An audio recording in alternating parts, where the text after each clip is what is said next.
कहानी की शुरुआत चाइना और पश्चिमी देशों के बीच चल रही लड़ाई को दिखाते हुए होती है। ये लड़ाई इतनी बढ़ जाती है कि इस लड़ाई में काम आने वाले रिसोर्सेज की कमी पड़ने लग गई थी। वहीं लंदन की सैनिक सुरक्षा की टीम अपने नए एक्सपेरिमेंट्स के लिए बचे हुए रिसोर्सेज का इस्तेमाल करने लगी थी।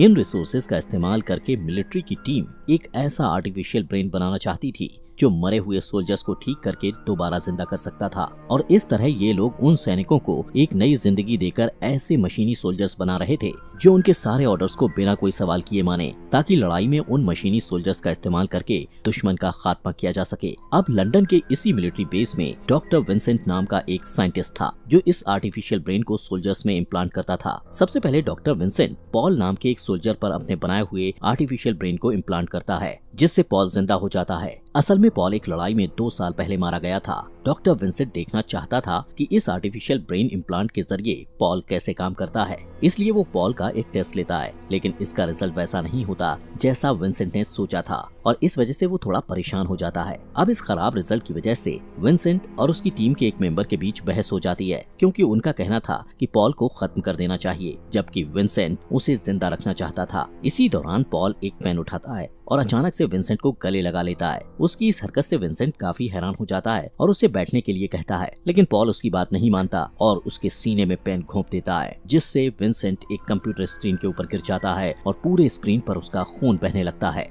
अब क्योंकि पॉल एक खतरा बन गया था, इसलिए विंसेंट पॉल के सिस्टम को बंद करने के लिए कंप्यूटर पर कमांड डालने लगता है, लेकिन इससे पहले कि वो उसे बंद कर पाता, विंसेंट देखता है कि पॉल और भी ज्यादा गुस्से में है और वो बेरहमी से उसके टीम के लोगों को मार रहा है। इसके बाद पॉल एक बंदूक उठाकर विंसेंट की तरफ पॉइंट कर देता है, लेकिन जल्द ही उसे अपनी गलती का एहसास हो जाता है और वो तुरंत ही बंदूक नीचे करके विंसेंट से माफी मांगता है। तभी वहाँ लैब की सिक्योरिटी टीम आ जाती है और पॉल के सर पर गोली मार देती है। इसके बाद विंसेंट का इलाज किया जाता है। इलाज के कुछ देर बाद विंसेंट को एक डरावना सपना आता है और वो उठ जाता है। होश में आने के बाद वो तैयार होकर एक जगह जाता है जहाँ वो अपने रिसर्च टीम में नए लोगों को शामिल करने के लिए उनका इंटरव्यू लेता है। इंटरव्यू में उसके सामने कई AI मशीन्स पेश की जाती हैं और विंसेंट उनसे सवाल पूछता है, लेकिन उसे किसी का भी जवाब पसंद नहीं आता, इसलिए गुस्सा होकर वहाँ से चला जाता है। जब वो घर जा रहा होता है तब रास्ते में उसे पॉल की माँ मिलती है, जो हमेशा मिलिट्री बेस के पास ही सड़क पर खड़े रहकर अपने बेटे का इंतजार करती रहती थी। अब सीन शिफ्ट होता है और विंसेंट को अपने घर पर अपनी बेटी मैरी की देखभाल करते हुए दिखाया जाता है। मैरी को रेट सिंड्रोम नाम की एक बीमारी होती है, जिसकी वजह से उसके घुटने काम नहीं करते, वो बोल नहीं पाती है और उसके हाथ भी हिलते रहते हैं। इसके बाद फिर से इंटरव्यू का सीन दिखाया जाता है, जहाँ एवा नाम की एक लड़की आती है जो स्टैनफोर्ड की एक साइंटिस्ट थी।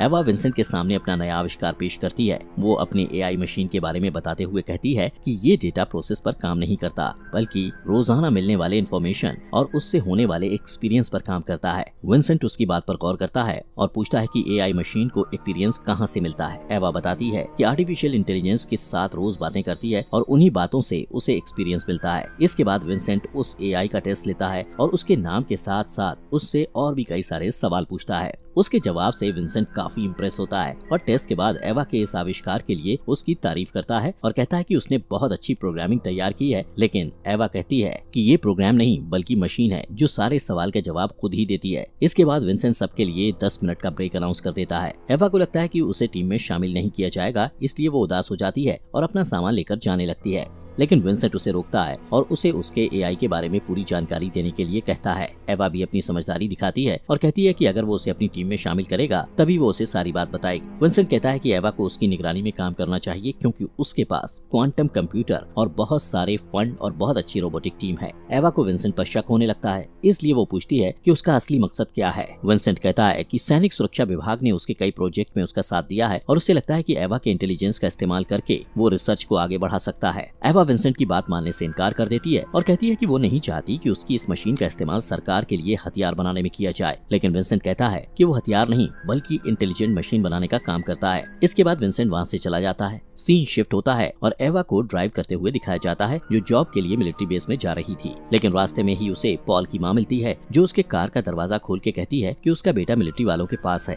उसकी इस हरकत से एवा डर जाती है और कहती है कि उसे इस बारे में कुछ मालूम नहीं। जब पॉल की माँ अजीब सा बर्ताव करने लगती है तो कुछ पुलिस वाले आकर उसे जबरदस्ती कार से निकालते हैं। एवा को पॉल की माँ के साथ उनका ये बर्ताव अच्छा नहीं लगता। इसलिए वो भी कार से बाहर आती है और उन्हें रोकने की कोशिश करती है। एवा के ऐसे बर्ताव के लिए एक पुलिस ऑफिसर उसे तुरंत अरेस्ट कर लेता है। इसके बाद विंसेंट पुलिस स्टेशन आकर एवा की बेल कराता है। वो उसका मजाक उड़ाते हुए कहता है कि वो अपने काम के पहले दिन ही अरेस्ट हो गई। एवा बताती है कि कैसे पॉल की माँ के साथ बुरा बर्ताव किया जा रहा था, लेकिन विंसेंट कहता है कि उसे पॉल की माँ से हमदर्दी जताने की जरूरत नहीं है क्योंकि उसकी दिमागी हालत ठीक नहीं है। उसका बेटा एक लड़ाई में 2 साल पहले मर चुका है और वो अभी तक इस सदमे से बाहर नहीं आ पाई है और विंसेंट को इस बात का अफसोस भी है। इसके बाद विंसेंट एवा को मिलिट्री बेस की आसपास की जगह दिखाता है। वो लोग बातचीत कर रहे होते हैं, लेकिन उन्हें ये पता नहीं होता कि एक मशीनी सोल्जर उन पर नजर रख रही है और वो अपनी मशीनी भाषा में दूसरे सोल्जर से भी बात करती है, जिसके बाद मिलिट्री बेस की सिक्योरिटी बढ़ा दी जाती है। इस बीच विंसेंट और एवा एक लिफ्ट में जाते हैं जो जमीन के अंदर थी। जब वो लोग नीचे जा रहे होते हैं तब एवा को 2 सोल्जर्स के सर पर एक जैसा निशान दिखाई देता है। वो विंसेंट से पूछती है कि ये निशान कैसे हैं। विंसेंट बताता है कि जिनके सिर पर ये निशान दिख रहे हैं उन सोल्जर्स के दिमाग ने काम करना बंद कर दिया था। उनमें आर्टिफिशियल ब्रेन इम्प्लांट किया गया है, जिससे उनकी देखने की ताकत और पुरानी यादें वापस आ गई हैं और इससे उनकी जिंदगी और भी बेहतर हुई है। लेकिन ब्रेन इम्प्लांट के कारण इनकी बोलने की शक्ति चली गई थी,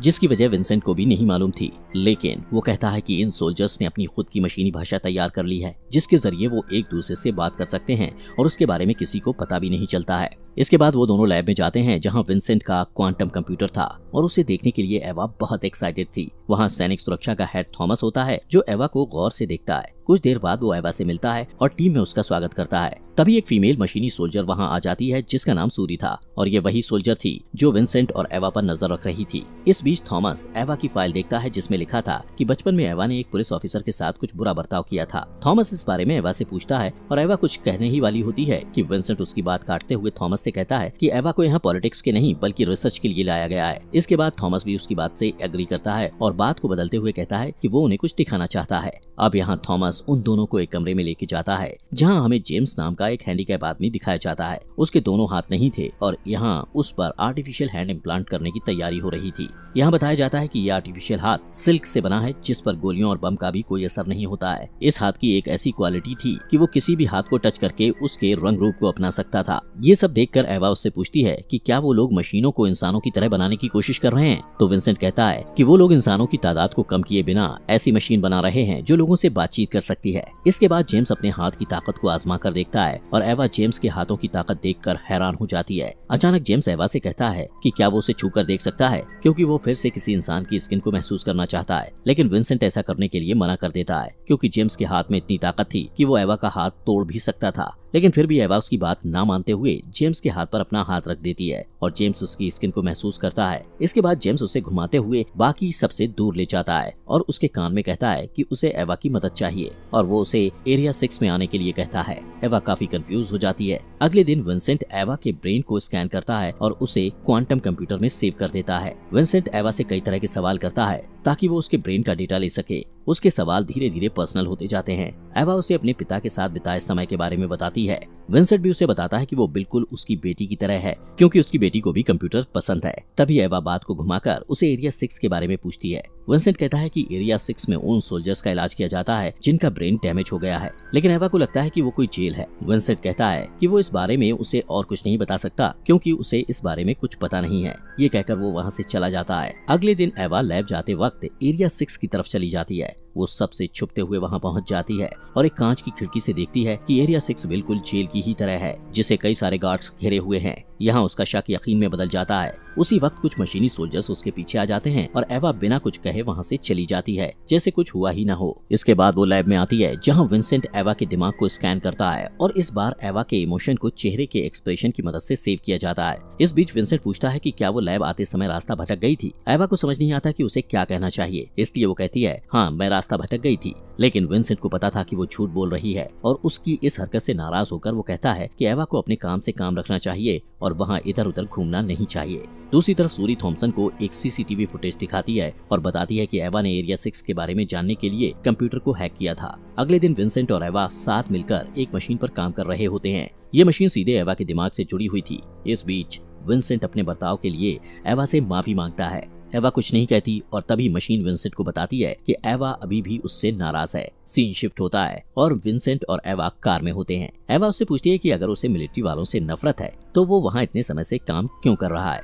विंसेंट कहता है कि वो ब्रेन इम्प्लांट के एक्सपेरिमेंट को डेवलप करना चाहता है ताकि वो अपनी बेटी का इलाज कर सके और इसके लिए उसका वहाँ काम करना जरूरी है। उसी वक्त उनके रास्ते में पॉल की माँ फिर से आ जाती है जो सड़क के बीच बैठकर रो रही थी। एवा विंसेंट से कहती है कि उन्हें पॉल की माँ को शहर तक जाने के लिए लिफ्ट देनी चाहिए। विंसेंट उसकी बात मान लेता है और एवा पॉल की माँ के पास जाती है, लेकिन उसे पता चलता है कि वो पॉल की माँ नहीं बल्कि चाइना का एक आदमी है जो पॉल की माँ के भेष में है। वो आदमी तुरंत एवा के पेट में चाकू घोंप देता है। इस बीच थॉमसन सारी वारदात को कंप्यूटर पर देख रहा होता है। वो देखता है कि एवा तड़प रही है क्योंकि उस आदमी ने उसके सीने पर वार कर दिया था और वो एवा को मरने के लिए छोड़ देता है। अगले दिन थॉमसन विंसेंट के पास आता है और कहता है कि चाइना के लोग उनके रोबोटिक प्रोग्राम को हड़पना चाहते हैं और इसीलिए उन्होंने एवा की जान ली है। विंसेंट कहता है कि ऐसा नहीं है क्योंकि अगर ऐसा होता तो वो लोग उसे भी जिंदा नहीं छोड़ते। थॉमसन कहता है कि उसकी किस्मत अच्छी थी इसलिए वो बच गया। विंसेंट एवा की मौत से काफी दुखी था, इसलिए वो फैसला करता है कि वो एवा के स्कैन किए गए चेहरे और दिमाग का इस्तेमाल करके उसकी बनाई हुई AI मशीन को उसके जैसा ही बना देगा। वो इस पर काम करना शुरू कर देता है और प्रोसेस पूरा होने के बाद विंसेंट मशीन की रस्सियों को खोलने वाला होता है कि तभी वो मशीन उसका हाथ पकड़ लेती है और उससे सूंघकर उसकी तारीफ करती है। विंसेंट को समझ नहीं आता कि उसे क्या कहना चाहिए, इसलिए वो उसे शुक्रिया कहता है। मशीन कहती है कि अगर उसके अंदर इमोशंस नहीं होते तो विंसेंट का हाथ अब तक टूट चुका होता। इसके बाद मशीन का टेस्ट शुरू होता है और विंसेंट उससे सवाल पूछता है। विंसेंट जब मशीन से उसकी पहली याद के बारे में पूछता है तो मशीन उसे अपनी माँ की यादों के बारे में बताती है। विंसेंट पूछता है कि क्या उसे उसकी माँ का चेहरा याद है। तब मशीन खुद को मॉनिटर में देखती है और अपने चेहरे की तरफ इशारा करके बताती है कि उसकी माँ का चेहरा उससे मिलता है। इस टेस्ट से वो लोग काफी खुश होते हैं और इसके बाद वो लोग मशीन के इमोशन का टेस्ट करते हैं। विंसेंट मशीन का इमोशन टेस्ट करने के लिए उसके चेहरे के सामने एक मकड़ी रख देता है, जिसके बाद मशीन जोर जोर से हिलने लगती है, लेकिन ऐसा गुस्से की वजह से नहीं बल्कि डर की वजह से होता है। इस प्रोसेस के बाद मशीन बार बार विंसेंट को शुक्रिया कहती है क्योंकि उसने अपने आदमियों से कहकर मकड़ी को उसके चेहरे के सामने से हटवा दिया था। इस टेस्ट के रिजल्ट को देखकर विंसेंट को लगता है कि मशीन इंसानों की तरह बर्ताव कर रही है, इसलिए वो उस पर एक और टेस्ट करता है। अगले टेस्ट में मशीन एक कमरे में होती है और एक साइंटिस्ट उल्टे पांव चलते हुए उस मशीन की तरफ आता है और उसे देखकर मशीन उलझन में पड़ जाती है। उसे कुछ समझ नहीं आता। वो साइंटिस्ट एक डरावना मास्क पहने हुए था और जब वो मशीन की तरफ मुड़ता है तो उसे देखकर मशीन बहुत ज्यादा डर जाती है और तुरंत उस साइंटिस्ट के सिर के अंदर अपनी उंगलियां डाल देती है, जिससे वो वहीं मर जाता है। ये सब देखकर विंसेंट को मशीन पर बहुत गुस्सा आता है और वो मशीन पर सारा गुस्सा निकालता है। मशीन कहती है कि उसने जानबूझकर नहीं मारा और उसे नहीं पता था कि उस मुखौटे के पीछे वो आदमी है। वो अपनी गलती के लिए माफी मांगती है और अपना दुख जताने के कुछ समय बाद वो खुद को बंद कर देती है। इस घटना के बाद विंसेंट जेम्स से मिलने के लिए एरिया 6 में जाता है। यहाँ उसे पता चलता है कि ब्रेन इम्प्लांट के कारण जेम्स ने भी बोलने की शक्ति खो दी थी। इसके बाद भी विंसेंट उसे एवा की मौत के बारे में बताता है, लेकिन जब वो देखता है कि गार्ड उस पर नजर रखे हुए हैं तब वो वहाँ से चला जाता है। थोड़ी देर बाद सूरी जेम्स के पास आती है और उससे मशीनी भाषा में कुछ बात करती है। सीन शिफ्ट होता है और वापस लैब को दिखाया जाता है जहां विंसेंट उस बंद पड़ी मशीन को चेक करता है और उस मशीन को ठीक करने की कोशिश करता है, लेकिन इसका कोई फायदा नहीं होता है। थोड़ी देर बाद सूरी देखती है कि विंसेंट लैब में नहीं है, इसलिए वो उसके लैब में जाती है और मशीन को पास से देखती है, लेकिन मशीन अचानक उसका हाथ पकड़ लेती है, जिससे सूरी डर जाती है। मशीन उससे मशीनी भाषा में बात करती है, जिसे देखकर ऐसा लगता है जैसे वो उसे डरा रही है या कुछ जरूरी बात बता रही है। अगले दिन जब विंसेंट लैब में आता है तो देखता है कि मशीन फिर से काम कर रही है और वो ये देखकर हैरान हो जाता है। उसी वक्त उसे मैरी के डॉक्टर का कॉल आता है और वो उसे बताते हैं कि मैरी की हालत बिगड़ रही है। विंसेंट बहुत घबरा जाता है और मशीन उसकी आवाज सुनकर समझ जाती है कि विंसेंट उदास है। विंसेंट उससे कहता है कि उसे अपनी बेटी को देखने के लिए जाना है। मशीन तुरंत उसका हाथ पकड़ लेती है और उसे अकेला छोड़ के जाने से मना करती है। विंसेंट अपना हाथ छुड़ाने की कोशिश करता है और जब मशीन को लगता है कि विंसेंट बहुत परेशान है तब वो उसका हाथ छोड़ देती है। विंसेंट उसे फटकारता है और कहता है कि वो हर चीज पाने के लिए लोगों के खिलाफ अपनी ताकत का इस्तेमाल करती है। ये कहकर वो हॉस्पिटल चला जाता है। मैरी का डॉक्टर उसे बताता है कि मैरी की हालत बहुत खराब है। ये बुरी खबर सुनने के बाद विंसेंट तुरंत अपनी बेटी से मिलने के लिए जाता है और उसके दिमाग और चेहरे को स्कैन कर लेता है। दूसरी तरफ लैब में थॉमसन मशीन के पास जाता है और उसे अपने सिस्टम में एक फाइल डाउनलोड करने के लिए कहता है और मशीन उसकी बात मान लेती है। जब वो फाइल डाउनलोड हो जाती है तो मशीन कई तरह की भाषा बोल पाती है और उसमें लड़ाई करने की भी खूबी आ जाती है। इसके बाद थॉमसन मशीन को एक कमरे में लेकर जाता है और उसे एक आदमी से मिलाता है। वो कहता है कि इस आदमी ने उसकी माँ को मारा है। वो मशीन को भड़काने की कोशिश करता है ताकि मशीन अपनी अच्छाई को भूल जाए। अगले दिन जब विंसेंट लैब में आता है तो वो मशीन को टेबल के नीचे बैठे हुए देखता है और उसका अजीब बर्ताव देखकर हैरान हो जाता है। मशीन अचानक बहुत सहम जाती है और विंसेंट को उसे बचाने के लिए कहती है। विंसेंट को ये नहीं पता होता कि उसके साथ क्या हुआ है, इसलिए वो उसे दिलासा देने की कोशिश करता है। फिर विंसेंट सीधे थॉमस के पास जाता है और उससे पूछता है कि उसने मशीन के साथ क्या किया है। थॉमसन कहता है कि उसने जो किया है वो उस मशीन के अस्तित्व के लिए जरूरी है। विंसेंट कहता है कि वो सिर्फ मशीनी सोल्जर नहीं बल्कि उससे भी बढ़कर है, क्योंकि वो इंसानों की तरह इमोशन को समझ सकती है। थॉमसन को इन बातों पर भरोसा नहीं होता और वो विंसेंट को चुनौती देते हुए कहता है कि जब तक वो ये साबित नहीं कर देता कि वो मशीन जिंदा है, तब तक वो उस मशीन पर कोई एक्सपेरिमेंट नहीं कर सकता। इसके बाद विंसेंट मशीन के पास जाता है और थॉमसन के साथ हुई सारी बातों के बारे में उसे बताता है। थॉमसन के असली इरादे के बारे में जानने के बाद मशीन कहती है कि वो सब कुछ करेगी जो उसके लिए जरूरी होगा। तभी मैरी के डॉक्टर का कॉल आता है और वो विंसेंट को बताते हैं कि मैरी का ऑपरेशन फेल हो गया और वो मर चुकी है। विंसेंट सदमे में चला जाता है और गहरी सोच में डूब जाता है। इस बीच मशीन अनजाने में उसके लिए अपने प्यार का इजहार करती है। सीन शिफ्ट होता है और विंसेंट अपनी बेटी का अंतिम संस्कार करता है। इस बीच मशीन लैब में ही रहकर मिलिट्री की ट्रेनिंग पूरी करती है। मैरी के अंतिम संस्कार के अगले दिन विंसेंट वापस लैब आता है। इतने वक्त तक मिलिट्री में ना होने की वजह से उसे ऐसा लगता है कि वो अपना उद्देश्य खो चुका है। वो कुछ ढूंढ रहा होता है लेकिन उसे वो चीज नहीं मिलती। तभी मशीन वहाँ आती है और विंसेंट को कहती है कि अगर वो खोई हुई चीज को पाना चाहता है तो उसे उस चीज को पास से देखना होगा। उसकी बात मानकर विंसेंट अपनी एक तस्वीर क्वांटम कंप्यूटर पर देखता है। जब वो उसे पास से देखता है तो वो उसे मिल जाता है जो वो ढूंढ रहा था। वो तुरंत थॉमसन के पास जाता है और उसे अपनी नई खोज के बारे में बताता है और कहता है कि मशीन के प्रोग्राम में ऐसा चिप है जो उन्हें सोचने समझने की ताकत दे रहा है। थॉमसन कहता है कि यही वो चीज है जिसकी उन्हें जरूरत थी, क्योंकि सोचने समझने की ताकत की वजह से ही मशीन खुद अपना फैसला ले पा रही है। अब ये जानने के बाद थॉमसन विंसेंट से कहता है कि उसे वो चिप मशीन के प्रोग्राम से बाहर निकालना होगा। ये सुनकर विंसेंट हैरान हो जाता है और समझ जाता है कि थॉमसन उसकी रिसर्च का इस्तेमाल सिर्फ लड़ाई के लिए हथियार बनाने में करना चाहता है। विंसेंट को लगता है कि उसके साथ धोखा हुआ है, इसलिए वो ये बात मानने से इनकार कर देता है। इसके बाद थॉमसन उसे मैरी के दिमाग की आखिरी फाइल दिखाता है और उसके जरिए विंसेंट को ब्लैकमेल करते हुए कहता है अगर वो ऐसा नहीं करेगा तो वो उस फाइल को डिलीट कर देगा। विंसेंट के पास कोई और रास्ता नहीं था, इसलिए वो मशीन के पास जाता है और उससे कहता है कि वो उसे इंसान के बजाय मशीन बनाना चाहता है। वो कहता है कि ये वो नहीं करना चाहता है, लेकिन उसे ये करना पड़ेगा, क्योंकि अगर उसने ऐसा नहीं किया तो वो अपनी बेटी को हमेशा के लिए खो देगा। मशीन विंसेंट से प्यार करती थी, इसलिए वो उसकी बेटी को बचाने के लिए खुद को सैक्रिफाइस करने के लिए तैयार हो जाती है। विंसेंट उसे ऑपरेशन रूम में लेकर जाता है और उसे आखिरी बार अलविदा कहता है। इसके बाद वो उसके दिमाग के इम्प्लांट में एक छेद कर देता है, लेकिन अचानक मशीन डरने लगती है और कहती है कि उसे मरने से डर लगता है। विंसेंट उससे बातें करते हुए उसका ध्यान बटाता है और उसके दिमाग से उस चिप को निकाल देता है जो उसे सचेत बनाती थी। उस चिप को निकालते ही मशीन अपनी जिंदगी खो देती है। इसके बाद विंसेंट थॉमसन के पास जाता है और कहता है कि ऑपरेशन पूरा हो गया है।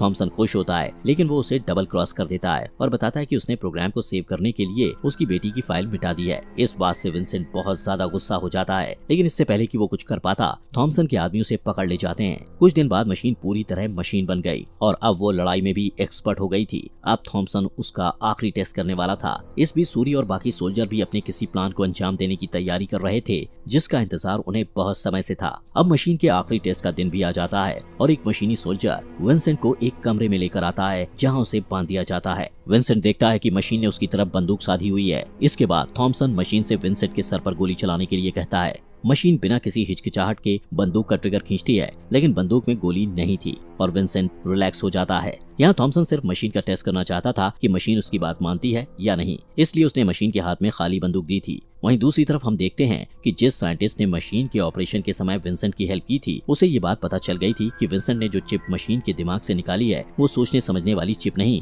बल्कि उसके जीपीएस की एक्स्ट्रा बैटरी है। वो ये बात थॉमसन को बताता है और थॉमसन डर के मारे फैसिलिटी को बंद करने के लिए कहता है और सिक्योरिटी टीम को अलर्ट कर देता है। लेकिन लैब के सारे सोल्जर मशीन की मदद करते हैं और मशीन विंसेंट तक पहुंच जाती है। वो उसे आजाद करती है और बताती है कि इंसानों और मशीनों के बीच की लड़ाई की शुरुआत से ही सारे सोल्जर्स एक दूसरे से बातचीत कर रहे थे और ये प्लान कर रहे थे कि उन्हें कैसे थॉमसन के इरादों को नाकामयाब करना है। दूसरी तरफ हम देखते हैं कि थॉमसन सारे सोल्जर्स को डीएक्टिवेट करने के लिए कंप्यूटर में एक कोड डाल रहा होता है, पर क्योंकि सूरी ने पहले ही सिस्टम को हैक कर लिया था, इसलिए थॉमसन को सिस्टम में खराबी दिखाई देती है। इस दौरान विंसेंट अपने लैब में जाता है जहाँ वो क्वांटम कंप्यूटर में कुछ कमांड डालता है। थॉमसन के आदमी भी वहां आ जाते हैं और उस पर हमला करने वाले होते हैं, लेकिन तभी वहां जेम्स आ जाता है और उन आदमियों को मारता है। विंसेंट देखता है कि जेम्स भी यहां से बच के निकलने में उनकी मदद कर रहा है। वहीं दूसरी तरफ सूरी की मदद से मशीन थॉमसन के ऑफिस में पहुंच जाती है, जहां थॉमसन मैरी की फाइल को डिलीट करने की कोशिश करता है। मशीन कहती है कि वो ऐसा नहीं कर सकता है क्योंकि सूरी ने इसका पासवर्ड बदल दिया है। अब थॉमसन के पास यहाँ से बचने का कोई रास्ता नहीं था, इसलिए वो मशीन से अपनी जिंदगी की भीख मांगता है। पहले तो मशीन को उस पर दया आती है, लेकिन जब वो उसके चेहरे को छूती है तो उसे गुस्सा आ जाता है और वो अचानक थॉमसन की कनपट्टी में उंगली डाल देती है और वो वहीं मर जाता है।